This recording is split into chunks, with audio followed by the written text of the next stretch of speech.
price it right to, go at market value. I realize that you want to have some room for negotiations. I realize that a lot of fall buyers want room for negotiations, but you only got about 60 to 65 days of the fall market. I think the fall market's super short.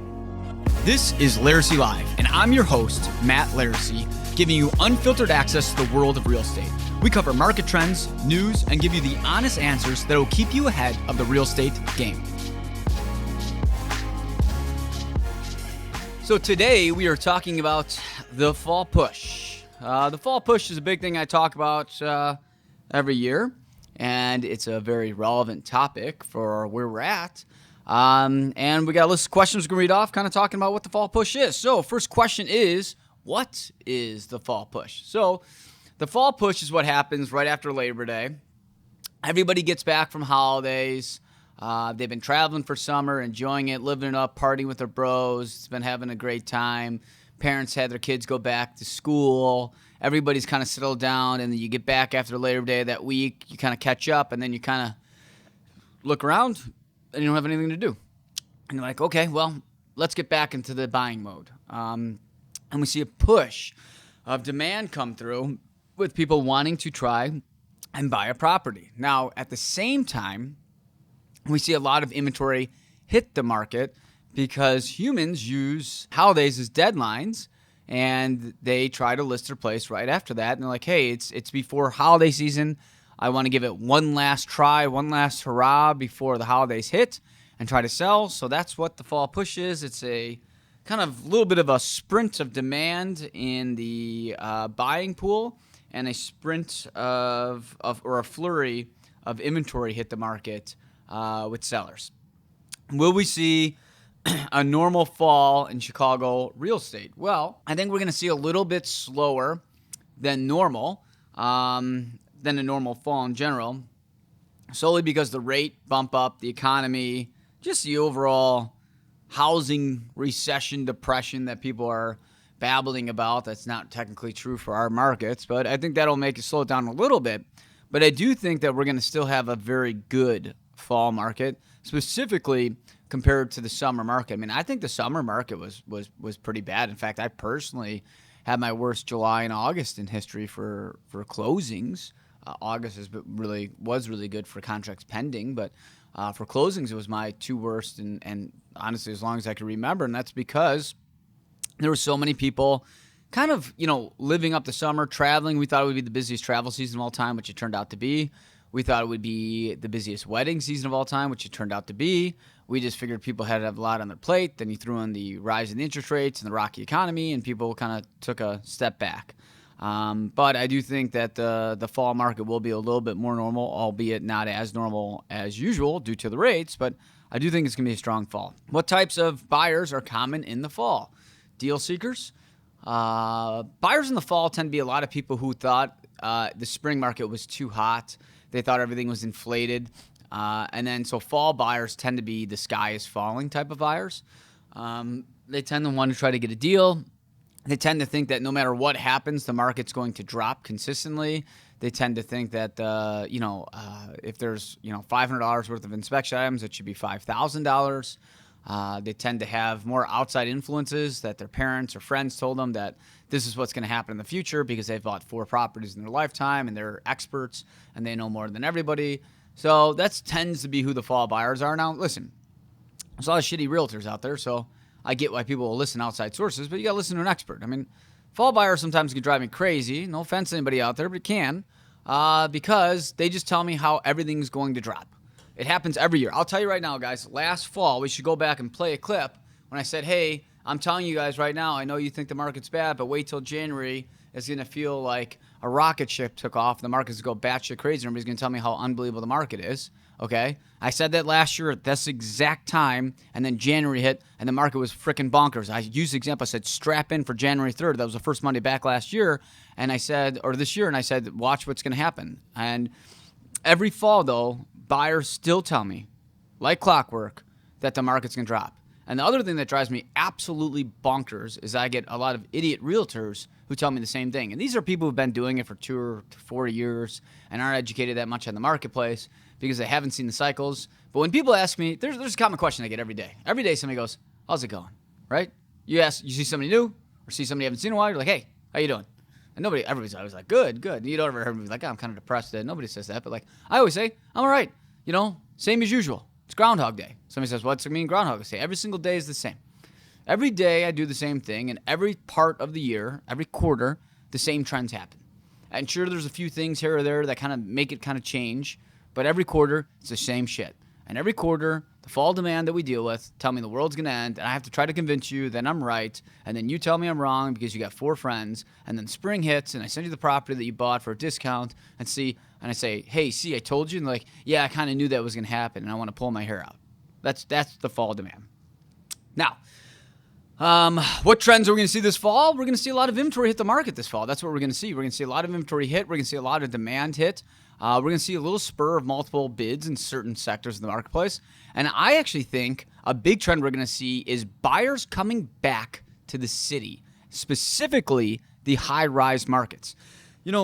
Since I've been alive in my lifetime, I've never had anybody come up to me and say, hey, Utah, Idaho, North Dakota, Iowa, these are cool states I'm going to go move to. Never heard it. And then the media told everybody that this is where people are going to live. They said that people are going to be living in caves in the middle of nowhere, and that we're going to be living like kind of the Stone Ages, and people don't want to be around people. And everybody drank that Kool-Aid up. They're like, you know what? I'm believing it. And then all of a sudden the world reopened, and I'm not saying to disrespect anything that's been happening the last few years, but things kind of reopen, and humans, we have this DNA, guys, that we're kind of like the same, okay? You can't alter human DNA in the last few years. And this is why I keep telling people that cities will exist, because since the dawn of humanity, people have gotten together with people and created cities. So a big trend I'm seeing, and I think we will see and continue to see, is people moving back to cities this fall. I've already had at least 3 clients in the last 3 weeks tell me that, hey, we bought in the suburbs, Applebee's isn't as cool as it was. I've been there 5 times a week already, and I want to come to the city. I'm getting a lot of people who are moving out west, Texas, Arizona, and they're calling me up? They're calling me up and saying, are people moving to the city, back to Chicago, to be by the Great Lakes?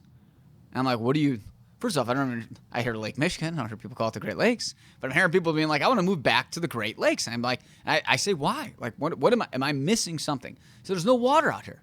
I can't even water my grass. I got a huge fine because I got no water. I'm sick and tired, and the water tastes like shit. We got Lake Michigan, guys. It's like the best quality. I know we all drink this bottled water bullshit. This one's a refresher. I mean, this is just terrible. But I'm just saying in general that we get the best quality tap water there is, and we have an abundance of it. And you go to these southern states or southwest states, and they don't have water, and people are freaking out about it.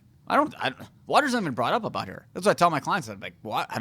Nobody's brought water up to me at all. In fact, I have so much water. It rained for a whole month here. Remember that? I don't know if anybody was here. It was like 39 days straight it rained. So yeah, water's not anything we really... In fact, we hate water here. Chicagoans despise water. We're sick of it. We hate the snow. We hate the rain. We got to deal with this bullshit all the time. But people who've moved away to these other states, they're water's a hot topic. And again, this is why a trend, we're going to see people move back to Chicago. Guys, people like city. Humans like energy. I'm not saying all humans like energy, but most human beings like to be around other people. And when you're around other people, we feed off this energy and we get excited and we have fun. It's like going to a sports game. If you go to a sports game and you're the only person in the stands, it's not that fun of a game. If you're in a sports game and your team's winning and the stadium is sold out and everybody's cheering, you're having a better time, okay? It's because you're feeding off the energy of the other people in the crowd. That's what's going to happen this fall. People are coming back. Another big trend that's coming back, minus the people who have kind of went to these areas that just are terrible and realizing that Chicago is actually awesome, are people relocating for work. Now, again, I've been saying this forever. I do believe people are going back to the office. I do believe that the upcoming recession is going to be the equalizer. But again, the majority of my business lately, it's not people buying these little walk-up buildings in Lincoln Park and Lakeview. It's people saying like, hey, I'm going to Northwestern. I got to buy a high-rise. I got international clients buying places for their kids because they're working at the hospitals or Deloitte or one of these other companies. I got a lot of people who are just out of college and they're, graduated from Florida State University or something and are moving to Chicago to take a job. That's another trend we're going to see this fall. These are all markets that we've been told by the media the last few years that aren't going to exist. that are going to be big trends for buyers to watch for this fall. Will inventory increase or decrease? It is going to go down in certain sectors, and it's going to go up in other sectors. So we're going to see an increase in inventory in single-family homes. Single-family homes has been one of the lowest inventory markets this year. It's been the hottest market in our markets. And we are seeing inventory stick around longer. We're seeing more price cuts, and we're seeing people not get the numbers that they were getting in the springtime. Thus, we're seeing inventory build in that marketplace. Now, I'm not saying that it's a hardcore buyer's market and people are getting hundreds of thousands of dollars off on every single listing. I'm just saying the inventory is growing there. We're also seeing inventory increase in what was once the hotter markets. Here's an example, guys. In the beginning of the year, I had more buyers than I could count that wanted a 3 or 4 bedroom duplex down in Lincoln Park, Lakeview, or Wicker Park, Bucktown. And they were crying and complaining, telling me that they would never, ever see it. And I said, listen, if you really want a duplex down, the best time to buy a duplex down is September till the beginning of December. And they're like, why? I said, because there's no demand for them then. By that time, people who've got kids, people who are on these rent cycles, all this stuff are gone. And the average seller that's selling thinks, they got so much stuff on their plate that they can't list to the fall. I don't know why it is, but all of a sudden in the fall, you have more duplex downs than you can count. And nobody believed me. Now, and I remember too, I had some clients showing me listings. Hey, here's a listing of a duplex down. This sold in October for $900. Why is the same property getting $950 today? I'm like, demand? It's like, but that doesn't make sense. Guys, real estate's like the stock market, okay? I wish I bought, put every dollar I have today in Apple in 1989, okay? I wouldn't be sitting here doing a podcast, I'll tell you that, okay? But like the reality is real estate is directly related to timing. Prices change at different times of the year. It is not always rate related. It's not always economy related. It's directly related with timing. So inventory's increased in duplex down because the demand for that type of product has decreased. Now we're going to see inventory decrease or increase also on anywhere in what I call the outskirt neighborhoods. Lincoln Park, Lakeview, Wicker Park, Bucktown, Westtown, North Center, Roscoe Village. Those areas are going to not perform as well as they did in the beginning of the year because they were hottest. They were tied to the rental cycles. They were tied to the school cycles. And the fall and early winter markets are the hardest on those markets. Now, at the same time, we're seeing inventory decrease in the high-rise market. And that's because the rental market is 25% higher than history, and it's wiping out a crap ton of the demand of the inventory, and we're seeing more demand go there. Now, please, if you're watching this and you're a seller, you're like, hey, I got a high-rise, that means that now I'm in a seller's market. God, no. Absolutely not. You're not in a seller's market. It's still an awful market to be a seller, okay? All I'm saying is that the inventory is finally, for once, starting to go down and go down consistently. And by the spring of next year, I think it will be more of a balanced market in the high rises rather than an absolute bloodbath for sellers. So things are improving in that market and not improving and getting worse in the outskirts. So, these are trends, though, that we typically see every fall. When does holiday season officially start in real estate? Personally, I think holiday season starts the day after All Hallows Eve, okay? Once Halloween's over, we enter November 1st. And to me, November 1st is holiday season. Because at that point, everybody's gearing up, talking about Turkey Day. Turkey Day is my favorite holiday. We'll talk about that later.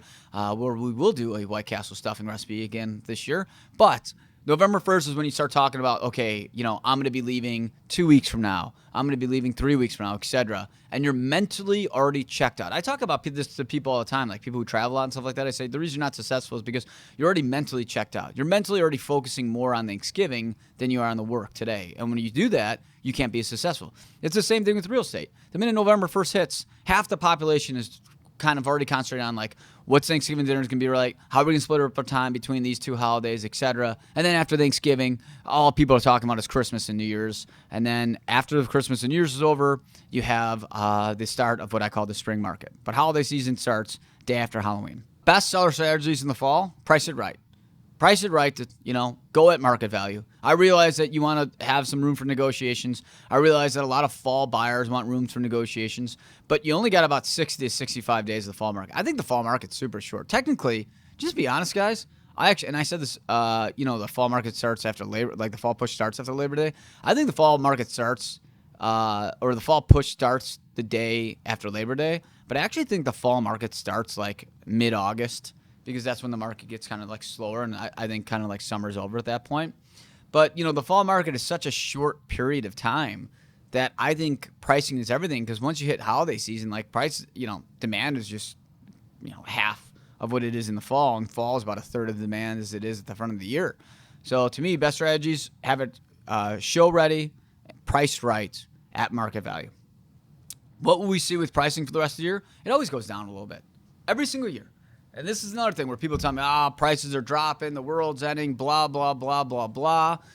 Guys, in the front part of the year, you might have a 7 or 8% growth in some sectors of the marketplace. And then people are like, man, we're going to hit 20% growth. It's going to be phenomenal. I'm like, yeah, you had 8% growth in the front part of the year. Then you have 0% growth maybe for the next 2 months. And then you go down 6%, so you end up with a 2% growth. That's why Chicago every year is realistically like 1 to 5% growth. So you're going to have your best price growth in the beginning of the year, kind of a soft middle part of the year, and then it decreases at the end of the year. Same cycle every single year. There's a rule, and for anybody out there that's ever studied marketing, it's called supply and demand. That's all it is. There's more supply, less demand at the last 4 to 5 months of the year, hence prices go down. So it is what it is. How is the luxury market? Honestly, I tend to sell a lot more luxury stuff at the back half of the year. I know a lot more people follow the opposite trend. I know there's a lot of people who are in that top category of me, of the best realtors in Chicago, and they crush luxury market in the front part of the year. I don't know. Maybe I'm just not as cool as there. I just don't get as many luxury sales at the front part. But me personally, every year, I find a lot more luxury buyers at the back half of the year. And I'll tell you, personally, I do very well with in-towners, people buying like a place like part-time, and people downsizing at the back part. And just from my own personal experience, I don't think this is a complete market trend, but I tend to see a lot of people are just slower. They just don't have as much to do from like August to like November. And they're just like, hey, we've been wanting to buy a place downtown. Let's look for something between 1 and 3 million. Although overall luxury market tends to drop a little bit, we tend to do very well with luxury. I do better with luxury market in the third and beginning of fourth quarter than I do in the first 2 quarters. Do a lot of sellers pull their properties off the market in the fall? Yes, they do. I don't recommend pulling your property off the market if I was a seller in the fall. I would recommend taking it off maybe, come Halloween, if you wanted to give it a rest till the new year. But, you never know. You really don't know. I mean, I personally sell a property every holiday. There's never a holiday where I don't sell a place. So, there's always a market for something. But I think, whether or not you pull your property off, you have to look at, what the trends are in your neighborhood, how long you've been on the market, what's the likelihood you're going to sell, how are we priced, et cetera. So I wouldn't just knee-jerk reaction and say, let's pull it. I'd say talk to them. What's the best strategy for me? There's a lot of clients where I'm be like, hey, come November 1st, let's pull it for 91 days, put it in the pockets, okay, and then relist after 91 days is up so that we get a fresh market time. There's going to be a lot of people I'm going to tell it to. There's going to be a lot of people I'm going to tell you to. Like, I get women in the market forever, but, there's nobody else on the market. And we have 60 days of being the only one in the spotlight. That might give us the best time. So again, a lot of this has to do with, it's all relative to what you have. Can buyers get a good deal in the fall? Yeah. Buyers are definitely going to get a better deal in the fall than the spring. Just how it is. Less demand, guys. We've talked about this. How does Laricy prep for the fall market? Easy. I always crush it in the back 2 quarters because as I stated earlier, I get a lot of buyers that bitch and complain the front part of the year. The market's too hot. There's nothing on the market. They can't find what they're looking for. Blah, blah, blah. I say, okay, listen, and I say this right to buyers' faces. I'm sure if any one of my buyers watching this they get a test. I say, you're a fall buyer. And they say, what does that mean? I say, you want a deal. You don't want to pay sticker price. And you want to feel like you don't want to be able to sit there and think about the place rather than more than 4 hours after seeing you have to make an offer. It's like, yeah, that's how it should be. I'm like, no, it doesn't work like that from January to May. It doesn't. You want to think like that? Buy in September till December. You could think about it. So what we did, I had literally probably 30 to 40 buyers that I said, listen, why don't we just sit back? Okay, if you love something, we can make an offer on it, but just wait until, mid to end of August hits, and that's when we should start looking because that's when we get the prices. So right now, all the people I've been putting under contract lately, they're buyers I started with in January and February that we just punted. And now they feel great. They're like, hey, this is a great strategy to do. I extended my lease for 4 to 6 months. This is great. Another thing why we do well for the fall market is that we have a lot of buyers that I do Zoom calls with or coffee meetings. At the beginning of the year with Zoom because nobody want to meet in person, that don't want to buy till the back half of the year. They're like, hey, my lease isn't up till November and it's January 1st. Like, should we start looking? I'm like, no, let's not start looking. But, let's have a consultation. Let's talk about the process. Let's put you on our Monday updates so they get updates on what's happening in the market every week. We follow up with them a few times a week, just checking in. We talk about properties. Every now and again, they see some properties. And then all of a sudden, September hits before you know it, and these people buy. Now a lot of people are like, wow, that's a lot of work. And maybe that's only $200,000 sale. Honestly, maybe that's a lot of those people are $200,000 to $300,000 sales. Like, it's a lot of work for a little paycheck. And I say, hey, singles and doubles keep you in the game. Derek Jeter's one of the best players in baseball history because he was always on base. The more often you're on base, the more often you score. The more you score, the more you win. That's it. That's how it works, guys. And I'll tell you right now. So, like, I might do 10 to 12, $200,000 to $400,000 sales a week, literally. When you see our posting, hey, we did 40-something closings a month in October, I mean, the majority of them are under, at $500,000 or under. But that's because a lot of the fall buyers are people who want a little bit of a better deal and they have a lower price point and, bigger brokers and give them the attention the front part of the year. Another way we prep is we tell sellers. We got a lot of sellers who are frustrated with the summer market. I always have a bad sales ratio on my listings in the summer because there's not that much demand. And then we get this fall push. So we prep our sellers, be like, hey, listen, I know it's going to be a tough summer. Hopefully we get something sold. We're going to do everything we can. But, we get a little bit of a push this fall where we see a spurt of demand, and we try to take advantage of that. So that's what we do to try to take advantage of this market. Is there concern about a market crash? No. I'm sick and tired of telling people we're not going to have a market crash. Like, literally, just stop talking about it. Just stop it. If you're one of our clients, don't even bring it up to me. You can't cool down what was never hot. We are not like Florida. We didn't have places get bought for $500,000 in 2019, and today it's selling for $2.5 million. Like, that didn't happen here. That did happen in Florida, Georgia, Texas, Arizona, Washington, California. That didn't happen here, though. So when you hear these news articles that talk in our mass medias about the country, about a housing recession and prices are dropping, in Chicago, let's look at River North. Prices are down anywhere from 10 to 30% depending on the building. How's that going to crash? Somebody tell me when a property value decreased 30% over the last 3 years that now we're going to enter a crash. Wouldn't we have already entered a crash? Isn't a 30% drop a crash in your opinion? So I think we've crashed. We're in the road recovery phase. See, what everybody's starting to realize right now, and there's a great article by The Real Deal about 4 days ago. Who knows where it's going to be by that time this thing's podcast or published. But it said that New Yorkers are sick and tired of Florida. They've liked it down there. They've liked the beach. They've liked, living it up. But at a certain point, they're burnt out on it. The beach life is cool, but it gets old. It does. It just gets old. You can't do the same old shit over and over again. And guess what they're doing? They're all moving back to New York City. They're all going back for that energy, to see the people, to go to high-end restaurants, to walk everywhere. I don't know about you guys. I get it. Florida's great. I went to Florida in August, and I was like, this place sucks. Listen, I'm not saying there's some things I don't like about Florida, but I don't know, everything was kind of far. The ocean's cool, but at night it's just there. Personally, I'm also afraid to go in the ocean because I'm petrified I'm going to get eaten by a shark, but that's a totally different tangent. But I'm just saying, there's not much out there. The restaurants are okay, the water's shitty. You got 85,000 things that could kill you. Great white sharks, alligators, some people are cool, some people are just fucking crazy, my point is that how much can you take of it? Then you go to a big city, wow, this is awesome. I can walk 10 feet out my door, hit every grocery store I want to, go to restaurants, there's people all over the place. At night I could look at not only the lake, but I could also look at, 6 skyline views. And that's what people are thinking. And people are now coming back to these cities and maybe the crash will happen in Miami. Maybe somebody who just spent $3 million and had a 300% appreciation, maybe that market might crash. But when we've already dipped 30% in certain buildings, I think we've already experienced a crash. I think we're going to be in a road recovery mode.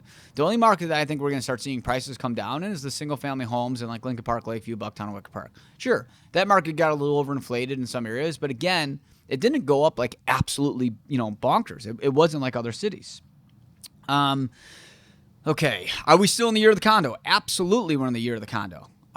We've actually seen more condo sales than we have in other parts of the year. We're down to around, as a whole, about like 5.9 to 6-ish months of inventory. We started this year with 12.4 months of inventory in condo market. So, we've seen the condo inventory get cut in half. And if anybody watches this, go back to my prediction slide. I said it would never at any point be a seller's market in the high-rise market, but we're going to see condo sales come back, and we're actually going to be able to see these things move. So, yeah, the prediction was right. Is it better to wait to buy next year? No. The best time to buy, in my opinion, at most times and most markets is now. Rates could go up. They could go down. They just published an article that rates can drop to 4.5%, and today they're hovering around like 5.5%, and who knows? Tomorrow these things could be back to 5%. It doesn't matter. Don't buy for a rate, guys. Here's the thing. The rates, if they drop, just refinance. Who gives a shit? Because just buy when you want to buy. You can't always predict this stuff. But the reality is that right now, the fall. I have a lot of fall buyers I'm going to wait till next year. I'm like, great. That makes a hell of a lot of sense. You're dealing with about half the amount of demand that you were dealing with the front part of the year, and you get nervous about being pressured. Where right now you have no pressure, and every broker you meet is sweating because they haven't had a sale in months. And you want to wait till next year, where every agent you meet is cocky as shit. And the minute you walk in the door, highest and best is due at 6. You're like, well, it's 5:30. I'm like, yep, that's the spring market. So wait till next year would just be, personally, I think it's dumb. If you could buy now instead of buying now, and you want to wait till next year, it'll probably go down as one of the biggest regrets you have. And remember, I said that right here because I don't want anybody saying to me nobody warned me on this. This is your warning. This is your warning that you have 4 to 5 good months of buying. And by first week of January, you're screwed. Any property types will be tougher to sell this fall? Single-family homes, duplex downs, we talked about that. What types of homes will you see hit the market this fall? Everything. There's no this is the only type. You see a lot of more entry-level stuff than anything, but you can see all different types of stuff. Where do your fall buyers come from? We talked about that. Are rates going to go up and down? Rates are like a roller coaster right now. Yeah, they said they wouldn't go down, and they dropped a full percent a couple weeks back. Then they went back up to where they were. I mean, you can't predict rates right now. Just do it. Is international activity coming back? We are seeing more international markets come back. We're going to see a big international market buy this fall. I think solely because of what's happening in the economy. I think a lot of people are trying to just take the profits they made and put into American real estate. And I also think that, international travel is slowly but surely becoming more popular. I don't know about you guys, but all I see on Instagram is people overseas that are Americans. So I think it's only a matter of time till people that aren't Americans are going to come back and visit Chicago and other cities again. So, I do think the international market's going to be better than normal. Better than it has been. Definitely not back to normal, but going to be better. How will movement to return to work impact the fall market? We talked about that. We're seeing a lot more people go back to work. It's going to happen. I don't care what anybody tells me. Whether it's this year, next year, 3 years from now, everybody will be back to work at some point, and that's going to help out the market. I don't know if it'll be big enough for this, completely make a huge, huge, huge difference in the fall, but it's definitely going to make a difference. What economic factors could change your fall market predictions? I don't know. The market absolutely crashes. The stock market crashes. Again, real estate is directly tied to the stock market. I know people like to say it's not. Okay. How about somebody's stock market goes from $10 million to zero? Does that affect anybody's decision of buying? What if you had a 401k that was worth $500,000, now it's worth $100,000? Does that affect your ability to buy? Yeah, all of this does. So if the stock market's really good, people are rich and happy and they're fat and they want to buy more. If the stock market's really bad, people are nervous to buy. So yeah, if the stock market absolutely crashes, then yeah, I think the stock market's gonna be kind of up and down for the remainder of the year. I mean, I'm definitely not a stock expert by any means, but I'm saying that would be the only big thing that would really impact the market if something crazy happens or something happens with the pandemic again, something in that sense. Let's see here. Best advice for fall buyers. Don't tell me the world's going to end. Take advantage of the market when you can, but not everybody is desperate to sell, okay? A lot of my fall buyers are well, if they're selling the fall, they're desperate. Not everybody's desperate. It's a big city. I hate to say it, but most people are financially well off. Not everybody's dying. That's the other thing fall buyers drive me crazy on is they think everybody's broke in the fall. Not everybody's broke. We're in a big city. Some people are very well off. And if they don't want to take your number, it is what it is. But for fall buyers, know that the world's not going to end. You got a little bit of negotiation room, but the landing is pretty short to be able to try to make a decision and get the right place before the end of the year. If you buy and then rates go down, we talked about that. How can you tell if a fall buyer is serious? This is another big one. A lot of tire kicker buyers out there. I've talked about this in many podcasts where we talk about, like, this guy's a buyer. You know, you meet somebody like, this is a buyer. And then you meet a lot of people in the fall and like, yeah, they're just bored. You know, honestly, we could tell if they're a fall buyer, if they're somewhat serious about it, they want to see some properties, and they get pre-approved.